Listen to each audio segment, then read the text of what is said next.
As soon as I went all in, that's when things really sort of took off. The more you can cut the cord and just go on your business, like you actually take it a little bit more seriously because you're like, I got to make this thing work now.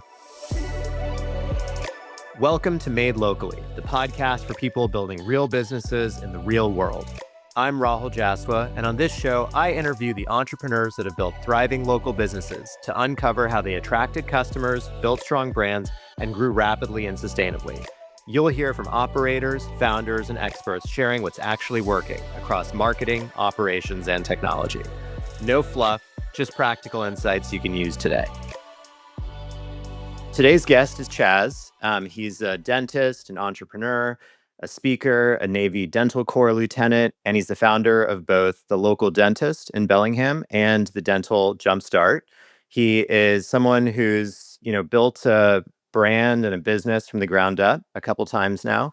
And he's someone who's also a passionate advocate for helping dentists create self-sustaining entrepreneurial lives that don't lead to burnout and that help people really kind of realize their full potential. So today we're going to talk a bit about creating a modern local healthcare brand, building a trust-based business, and just kind of learning all the different lessons that Chaz has learned along the way. So I'll kind of let you kick it off, Chaz. Why don't you just tell us a little bit about yourself and we will go from there.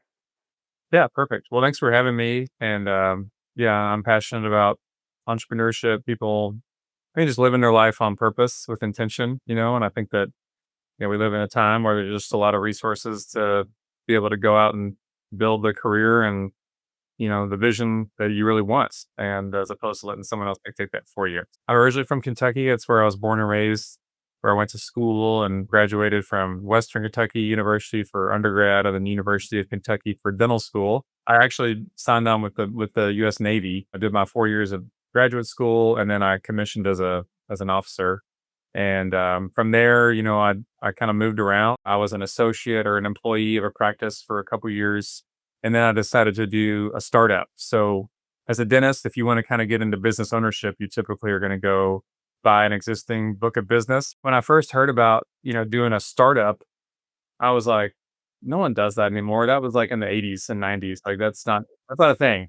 And then as I was looking into it, I was like, it's pretty cool. Like you could build like the practice that you really want. And you don't have to like completely outfit it yet. You could just kind of build the shell, maybe start small and just kind of add on as you go. You have a culture that you started, you have staff that you hired, you have patients who want to come and see you, or your brand. You're going to have to revamp everything. You're going to have to redo, culture guides and processes and everything else.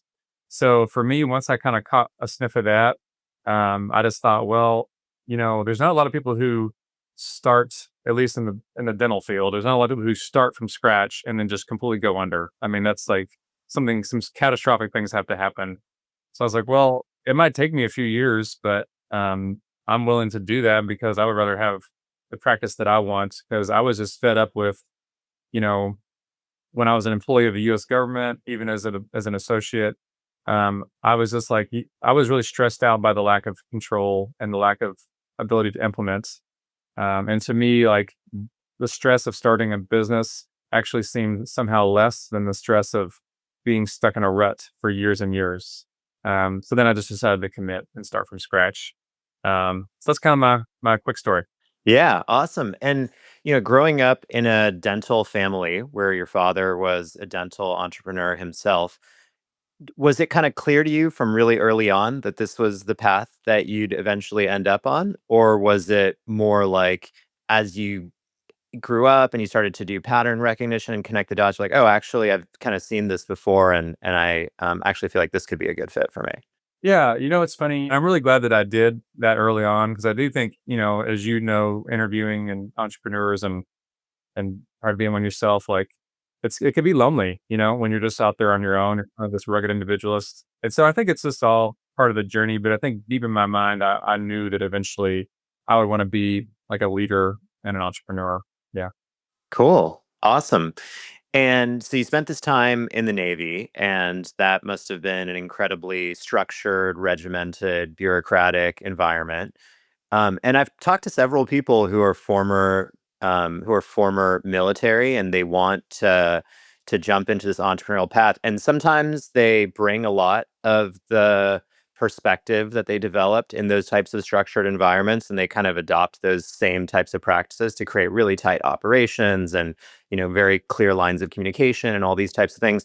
In other cases, I find people are sort of like, hey, I've seen what that world looks like, and it's not the way that I think like a small entrepreneurial environment ought to function. And so they kind of do almost the opposite. And so, how did it sort of impact the way that you think about creating a business and creating a culture from scratch?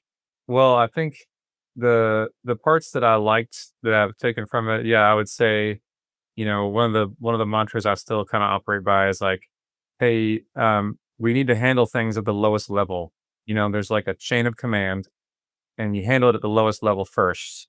So like when you're enlisted, or you're kind of early on in your military service, you don't go straight to the commanding officer if you have a problem, right? You go to your peers, you go to your chief, you go to your officer, your department head, and then things kind of get routed up the chain if it gets more serious or needs higher level approval. So I think that was like a good lesson that I learned, like handle things at the lowest level. Don't come straight to me. We have people who are in charge of different things. I've been to that base. It's awesome. Yeah, yeah, right there in Coronado. I mean, it's so beautiful. The thing that I took that I'm like, "Ooh, I don't like this," is I realized that there's a way to get people to do the bare minimum, and then there's a way to have people go above and beyond. And in the military, sometimes you go into a culture where it's very micromanaged, When you just micromanage people, it's okay, cool. You want to like criticize every little thing I do. I want to do exactly what you tell me to and nothing more, you know? And if you really want people to go above and beyond, you have to give them a lot of autonomy. And the best officers that, I saw were ones that said, hey, this is the result that I want. And these are the standards that we have to abide by. How you get to that result, as long as you're within those standards, I don't care. Just don't do anything outside of that. And I'm not going to bother you.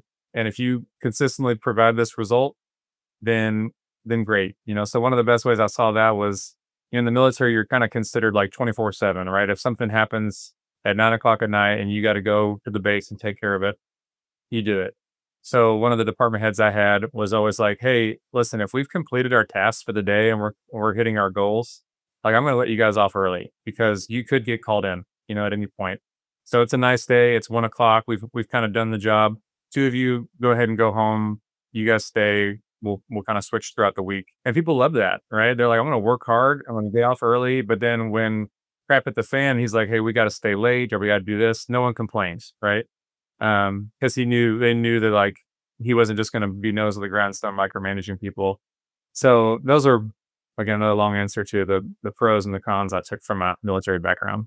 That's cool. It reminds me of a couple of things. I think at Amazon, they have this saying, which is that they're firm on vision, but flexible on tactics. So it's like they have a really clear perception of what the end destination they want to get to is, but they kind of realize that the realities of life are that things might come up, or you get new data from a certain place, or you have an observation that, hey, this plan that we had doesn't necessarily make sense and you got to pivot. Like you're still tied to your North Star, but you're not necessarily tied to the minutia of how you initially intended to get there. That's super interesting. I feel like the really bureaucratic micromanagerial model, it's kind of like a mistake minimization type framework where they're sort of saying, hey, like we just don't want any mistakes, but it's not necessarily setting people up to, like you said, kind of go above and beyond. And so I've definitely seen that be successful. I've also seen that when people don't have enough kind of ground level oversight sometimes, especially in the beginning, they can just feel like a little bit like floundering because they don't know exactly what to do. So do you find that there's sort of like a maturity curve for people who you bring in where like in the beginning perhaps you want to stay closer to it and make sure that they're executing things the right way, and then over time as they like develop their own confidence and you develop confidence in them, you kind of give them more leash? Yeah, I think so. I mean, one of the best things that I implemented, this was probably maybe a year and a half or 2 years into my practice was really just we have like a monthly, time where we just block out to like kind of train. And that was something that, I would see in the military is like, okay, you block out time to train physically, to train on your how you do things. And I think unless you kind of stop, I mean, it's like it can get out of whack in a month, like people can lose sight of the vision, people can start getting sloppy or lazy, whatever, and so having kind of like a routine sort of check in of being like, okay, um, hey guys, let's talk about our process on this because it seems like my observation is that, we're not quite getting this result. And I think it's because we're not hitting this, and this, right? And then between then, obviously as something comes up, there's me and there's kind of like again the chain of command of people who have been here longer, maybe have more experience or who just kind of have kind of mastered the process. And so we just kind of try to have a culture of like, hey, if someone does something that's off of what our process or our brand is, to just like call it out right there. Don't like let it fester. So always super quick to be like, hey, I noticed that when the client came in, you said, do you want fluoride? And we don't say it like that. Nobody wants fluoride, right? You say, hey, it indicated that because of your risk of developing cavities and you have multiple fillings and crowns, that we are going to recommend we do a fluoride varnish on you today. It's $49, if your insurance doesn't cover it or something. Cool. That's awesome. So, you were working in someone else's practice for some period of time, and then you decided, I think like in 2022, 2021, something around there, to start something. Tell us about that. Yeah, so I got out of the military. It was kind of right in the middle of COVID, so I'm super grateful. I mean, I got a job and working somewhere, got a lot of good experience. But it was kind of a high volume place. A lot of patients coming in and out, a lot of staff, a lot of turnover, and there wasn't. I think that's where I really learned, like, oh man, people work for a paycheck, but really they want to be valued and invested in and feel like they're growing and they're cared for.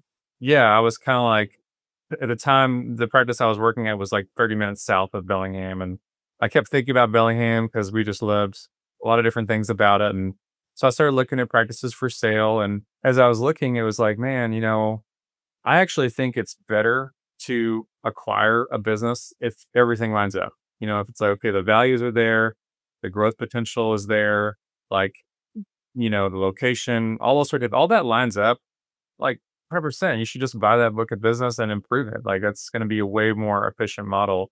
Basically, what happened was I had read a couple books by this guy named Jamie Amos, who basically started a company called Ideal Practices that coached dentists who just want to do startups. I think they do both now. I think they do some acquisitions and stuff too.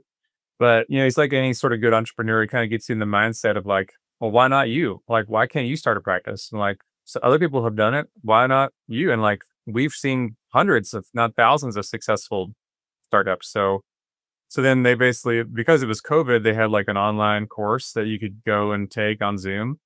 And they started talking about, hey, if you start from scratch, again, you get to pick your culture, you get to pick how big your practice is, you get to hire staff that, can kind of buy in. The big thing for me was like you can tie it to a give, right? You can tie it to something authentic that you want to give back to your community. That can be from day one. So the more and more I hear about it, and you're hearing these kind of stories of other dentists, I'm like, dude, that's what I want. Like I'm willing to put the work in. I'm already putting the work in now, trying to look for a practice that I can't find. So let's do that. And so I ended up signing up with Ideal Practices. They coached me and it was great. Signed up with them. That was kind of in 2021. And then you kind of go through the process of looking for real estate, finding a commercial space, buying equipment, developing your website and marketing plan, developing your standard operating procedures, and just kind of like taking it step by step. And I think a lot of times entrepreneurs, they kind of say, well, I got to develop my website. And it's like, bro, you haven't even found like a commercial space yet. Like you're not even close, like don't worry about that yet. And I think just having someone who could kind of walk you through like, hey, there's a lot to consider. This is what we need to focus on right now. Let's focus on that. Okay, that's done. Let's go to the next thing. Okay, let's start thinking ahead for this.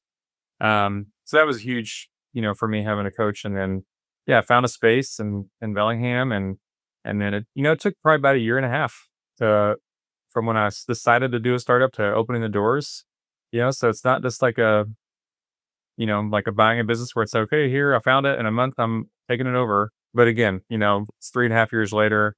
I can't imagine being anywhere else. Looking through all of the online info about the local dentist, you can really see that there's sort of a unique perspective and a unique vision that is part of the brand and part of how I would imagine you guys operate. Like some of the things that were on the website were like, hey, this is wellness based dentistry, or this is like dentistry for like the mind and the body, things that you wouldn't normally think about with respect to a dental practice or really any medical practice. So, I mean, I guess tell us a little bit about that. Tell us about like where that comes from, like what, if you were to really try to like articulate and distill down like what the difference a patient should feel when they come to you versus go to some other dental practice. Like what's that all about? Yeah, I mean, yeah, kind of our little mantra is like dentistry for the mind, body, and soul. And so, for the mind, it's like, most people don't like going to the dentist, right? Or they're scared, or they have some previous trauma, or they're just like it's tough to like you lay back and like you open your mouth and you can't move, and you're just like, what is this person doing on me? So I think the mind part is kind of like, hey, we want to give you like a comfortable experience when you come in. We're gonna welcome you like a friend. We're gonna offer you something to drink. We're gonna give you a tour of our office. We're gonna show you everything, so there's no mystery. We're gonna introduce you to people on the way. Hey, here's one of our hygienists. They're gonna wave and say, "Hey, nice to see you." You're coming into our home, right? That's how you're like our family. Um, and then if we do the work, we want you just to really not think about it. It's like, yeah, my teeth feel good. I like the way they look. I like the way everything feels. I don't think about it, right? That's one less thing. There's enough to think about. The body, I mean, I always say like your mouth is the gateway to your body, right? If you think about it, the vast majority of what enters your body comes through your mouth, which is kind of weird to think about.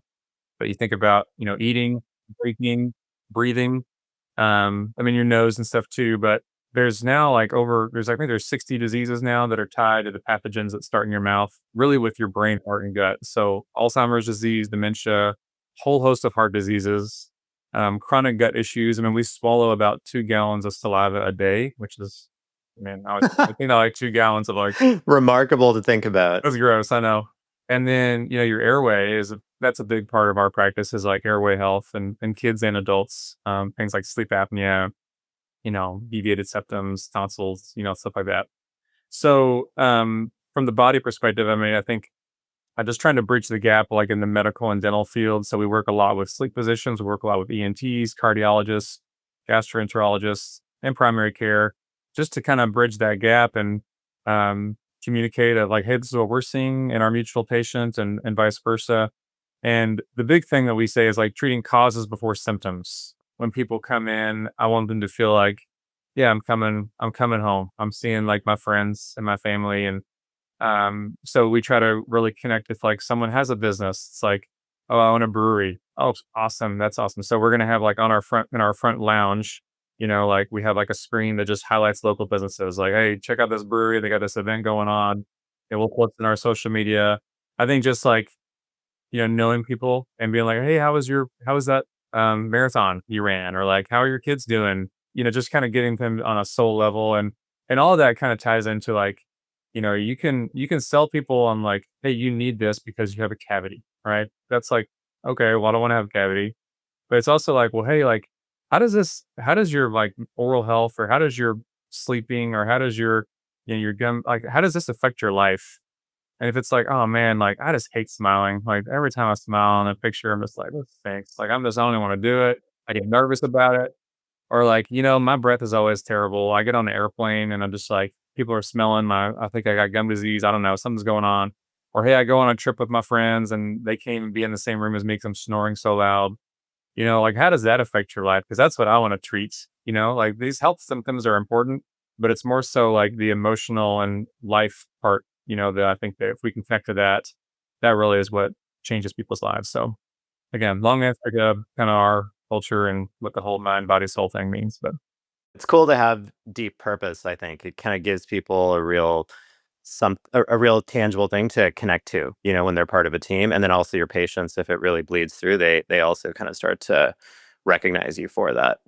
What were the first couple of months like? So, it took a year and a half to find the space, get everything built out, kinda prepare yourself. Did you quit your other job and just jump right into this? What was the setup like in the very beginning? Yeah, great question. So, I mean, I think when you're starting from scratch, obviously you don't have a ton of cash flow. I mean, you have some working capital. You had some personal savings. So the job I was at before, I was planning to maybe stay on kind of part time, but then it was kind of a situation where it's just like, hey, like we just kind of need to move on.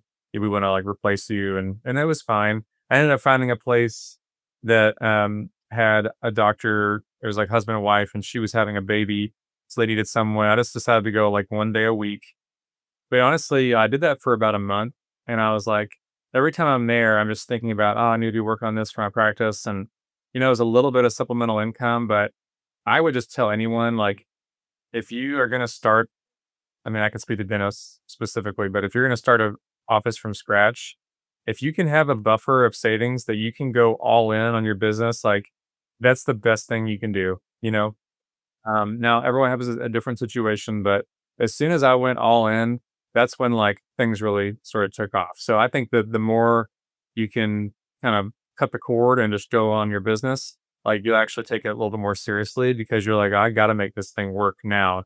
Kind of the whole permission model. So Cool. And so what did you do? You didn't buy a practice. You didn't have anything to kind of build off of. So what were the first few months of like getting new patients and clients and getting your name out there and becoming recognized in the Bellingham community? What was that like? yeah, I kind of told you all about my channel, the Dental Jumpstart. We talk a lot about practice growth, starting from scratch, how to, you know, be more efficient. It's a lot about leadership and communication and things. But I always say like, no matter what you do in life, there's always a cost. So you can decide to pay that cost early, or you can decide to pay it as you go, or you can decide to pay it later. And so when I was first starting, I was like, well, I have zero patience. I have this new office that I was built. I got this big loan on the hook for, and, so I'm not really gonna be afraid of, like, being embarrassed or, putting myself out there. So I just need to go all in. So a few months before I opened, I got on social media. I would just record, like, every day. I would just be like, "Hey, guys, it's me, Chaz. I'm here. Here's the office. It's a bunch of dirt right now, but we're building it." And you just kinda start telling a story, right? And all of a sudden, people start kind of following, and they're like, "Oh, this is cool. Like he's starting to practice. Oh, he's talking about, airway health and the mind, body, soul, blah blah blah." I went to businesses and I was like, "Hey, I'm starting a new practice. Do any of you or your employees need a dentist?" And I was amazed how many people were like, "Yeah, actually, I do. I haven't been to the dentist in a couple of years. Cool. Do you want to sign up to be on my VIP list? And when we open, like, it'd be the first person we call." Yeah, like here's my number and email. And so I just like walked into places. It's like ground Cool. marketing or guerrilla marketing. Yeah, guerrilla marketing. Yeah. And even like other dental practices I would go to and just be like, hey, listen, like I'm not a big competition guy. I think the like growth mindset stuff. If you guys ever need anything, like if you have a patient that's, you know, calling you and it's emergency and you can't get them in, like my books are open until the end of time. So anything I can do to be helpful to you guys, like you need some supplies, whatever, here's my card. And I was amazed how many practices like that were down the street from me were just like, yeah, that's awesome. Like that someone would call, they'd be like, yeah, go see Chaz. Like he's open. He's probably can see today or right now. So it's things like that were kind of like helps get the momentum. And then we did like a giveaway for like our local theater. They were having a concert. So like the first 50 patients got tickets to that. Little small things that were like kind of like even doing that, the local theater was like promoting us. So like, hey, like check out this new dentist in town. He's giving away tickets, you know? Um, and so when I opened, I mean, we probably had like our VIP list was probably like 100 people. So that was kind of like our first 2 months, were booked. And then you start, getting some momentum from there. And so we kind of started with 2 chairs. We went to three within a couple months. And then 6 months in, we went to five. And then it was probably a little over a year in, we went to seven. And that was like our full, all operatories were booked. So yeah, it's just like a process. You just kind of gain some ground and traction. And then that, kind of multiplies. People start telling their friends and family. And then you kind of get the reputation in town like, hey, if you need to be seen, like he can see you. There's a advantage to being able to get people in quickly, as opposed to like, oh well, so and so is booked out. I mean, he's great, but he's booked out for months. So yeah, that was kind of how we got it going. That's real kind of entrepreneurial grit, I think. One of the things that's kind of cool to think about is like, for most business owners, it's sort of like a year or so until they can really break even, and that's tough, because people are like, they might have a mortgage or they might have, like real world expenses. They got to pay for their kids' school or healthcare or any of these different things. You were able to kind of like build this groundswell, it sounds like, really early on, almost before you were even open. And that kind of enabled you to really hit the ground running fast. And then I imagine that just by really putting like your heart into every patient interaction, especially in those first few months, like it just engendered this, spread, this kind of word of mouth, right? Anytime someone's like, "Oh, I need to go to the dentist," like, "Oh, you should see Chaz," like he's great. Yeah, I think that, again, if you think about it as like an investment, um, let's say, I mean, so basically our story was, we in our first year we did like 1.1 million in revenue. But I mean, it wasn't like I made $1 million, right? I mean, there was a lot of Yeah, you cost have costs and to get to that, yeah. right? And there's a big investment. But one of my friends told me, he was like, Chaz, let's just say your overhead is going to be 40%, 30%, whatever, like at some point. He's like, imagine you had an opportunity to invest your money in something that could return that, like, would you do that? And I was like, oh, well, of course, most of us were happy to get 8, 9, 10% on an investment. And so I think that any dentist, I would just say, like, man, if you can build some liquidity before you started, 6 months up to 12 months, like, that you could just be like, "Hey, I'm just not even gonna pay myself. I'm just gonna pour everything into this business." Like, I mean, what better investment could you find? Like, I don't think you could. And especially if it's like you're passionate about it. So I just think that you have to view, the people on your staff, the equipment, all these things. Like once you start thinking of it at a cost, you start thinking of it as an investment, then it's like, yeah, why not go all in? One of the things I noticed just doing some research was that you have like 900 five-star reviews on Google, and then also on your Instagram, which there aren't that many dental practices that I've seen that really like lean into the fun and the playfulness of Instagram, but you guys do. It's like a lot of your staff and other people around who are just like having a good time. How did you do that? Like, most people that I talk to who are especially like on the medical side are just not like they're just like, that's not me, like I don't have time for that. It's not how we operate. But it seems like you kind of embraced it. And I can only imagine that pays off huge, because now when people search like, hey, dentist in Bellingham, you're gonna pop up right at the top. So tell me a little bit how you like cultivated that from early on. To go back even before I started, I mean, I had been practicing for like 6 or 7 years before I opened, So I had this whole bank of like dental assistants I work with, hygienists I work with, patients that I saw, professors that I went to school with. And I just said, "Hey, I'm starting a new business. Will you just leave me a review on my business? Just like talk about my character or what your experience was like with me." I didn't tell them they had to be 5 stars. I just tell people about we just tell people about it. And so when I opened, I already had like 55 5-star reviews like on day one, So that was kind of like a cool catalyst. And then people don't realize like once you kind of have that, then people becoming like they kind of want to get into that movement. Like, well, he's other people are leaving reviews. Like, I want to leave a review too. But I mean, I always say like nothing happens by accident. You have to plan for it. So there's some automation you can put in place, like, oh, we're going to send an auto text to patients who come and see us, and that can be helpful. But basically, it all kind of comes back to like our morning huddle. Like when we meet for the morning, we just kind of say like, hey, who are we going to ask for a review today? Who's someone that the front desk might say, oh, I talked to them on the phone. They're super excited to come to the practice. They're like, they've heard this and this. They're friends with one of our other patients. Like, so we kind of identify it on the front end. And then when they come in, we kind of already have like our prepared script of how we're going to ask them. So, like, one of the best ways I think is like if you came in and you're like, hey, I broke my tooth. Yeah, let's get you in today. No problem. Oh, thank you so much. Like, I couldn't get anywhere else. And you come in, maybe we fix you up. Maybe we just figure out what we need to do next. And I usually just kind of I try to leave with a compliment. It's like, "Hey, thank you so much for trusting us. Like, bro, you're like just like our ideal patient. Like, we just love seeing people like you who are fun, they're light, they appreciate what we do. We'd love to have more people just like you, honestly, in our practice. And, you know, Susie at the front desk, like she works really hard to get people in when they're having a problem. It would really mean a lot to me if you like just left some feedback about your experience today. If I give you like a QR code right now, you just want to go ahead and do it. If people are like, heck yeah, like you want to do it while they're red hot, like they just had the best experience. And so just do it right then, and it's like, I'm kind of making it about you, like how great you are as a patient. I'm kind of making it about my staff. And I just am asking like you just tell your story. So we do that with Google reviews. We do it with testimonials. Like, hey, will you just leave a quick testimonial? You can do it over video or you can just voice record it and we'll put that on our social media. And I think that a big mistake I see dentists making is they have this book of patients and they don't even really enjoy working with half of them, right?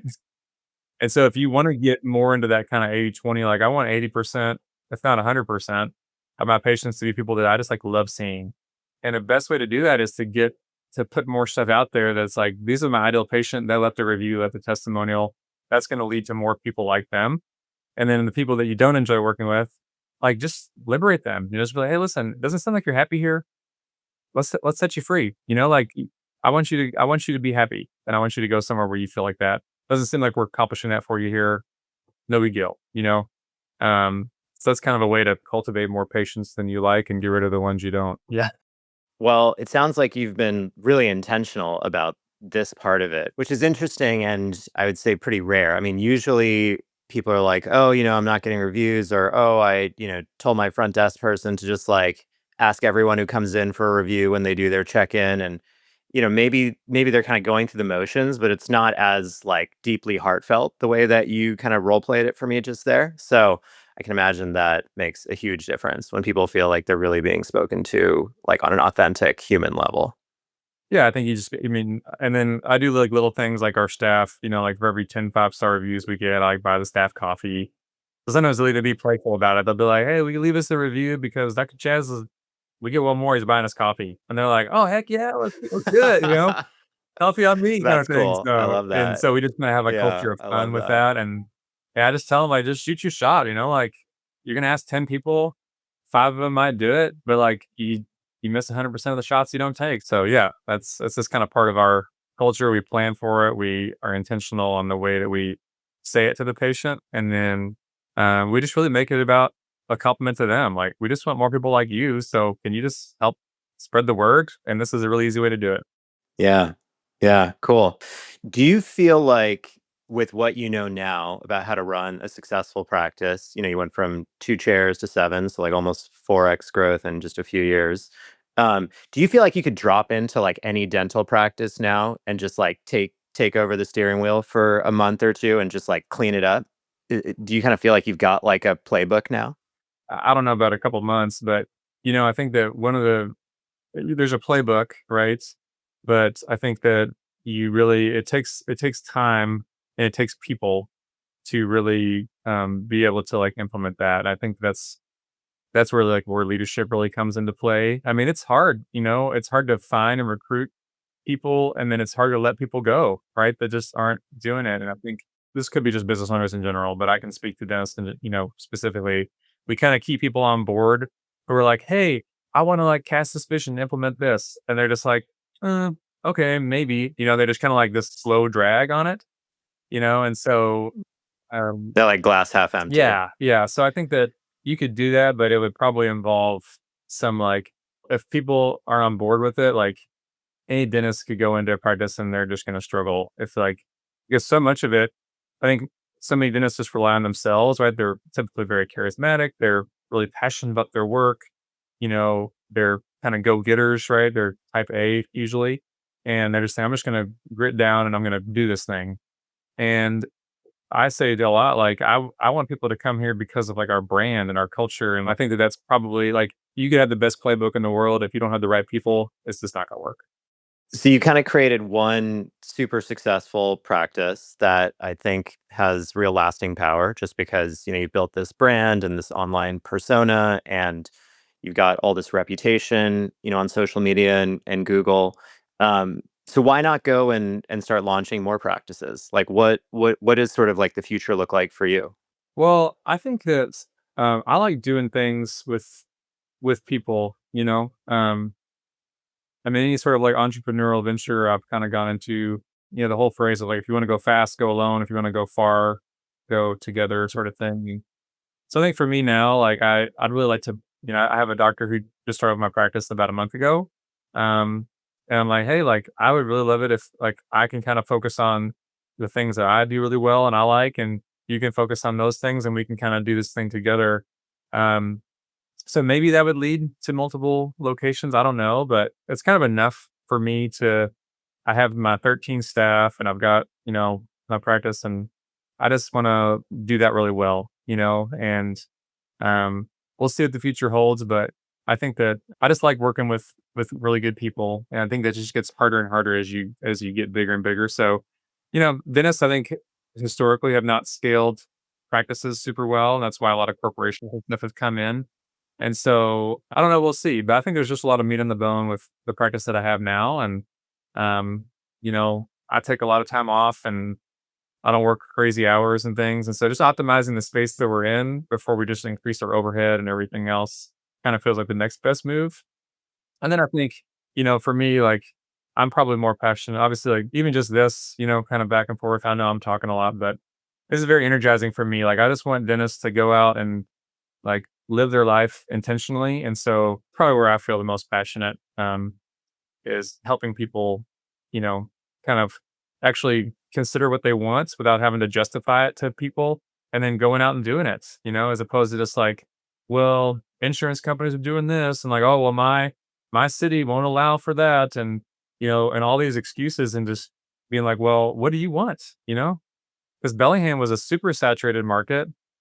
I was coming in and we were doing the demographics reports and it was like, yeah, this is super saturated. And I was like, well, I want to live there. So I want to go and do it, and, um, but I think just yeah, helping others live their life on purpose is probably more of a passion for me than just like creating the stress of having a bunch of practices. Just multiplying it. Yeah.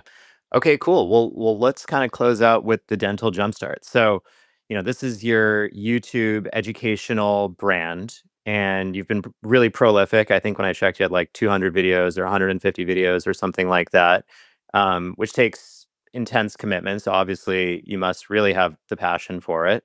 What kind of like inspired you to go from focusing on your own business to helping evangelize, better ways of operating, across the industry at large? Well, I think that, all of us kind of have like patterns in life, right? And we have things that we kind of find are like our unique ability. And I think for me, I've just always enjoyed leadership and, inspiring. And I just had enough friends and colleagues that were just like, oh man, I'm just so burnt out. I'm so trapped by the PPO dental insurance game and this and that and the other. And so I think just, yeah, going out there to be like, hey guys, like, let me just tell you my story. Let me tell you some of the things that I've done. Let me tell you some of the struggles that I'm still going through. Like I'm putting out content about how to build a practice and I'm still dealing with staffing issues and overhead and all these things.